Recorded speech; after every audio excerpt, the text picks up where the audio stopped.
Hey, it's Margie with the Asking Spot. This is a rub and buff. I've got it in an antique gold and I'm using it on some very tattered brass pieces. Super, super easy to use. Just remember to put on your gloves because, yeah, it's a wax, but it's also got little bits of metallic in it and you don't want that in your skin.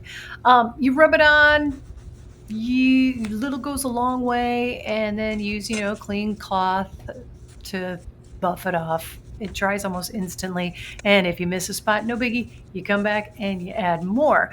I prefer using this to spray paint on anything that's a highly functional piece.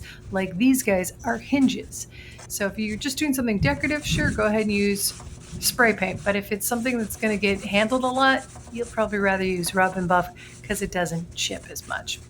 As for these hinges, well, they're going on this really cool antique desk I'm working on. I hope you'll subscribe to the Asking Spot so you can see how the whole thing turns out. Thanks.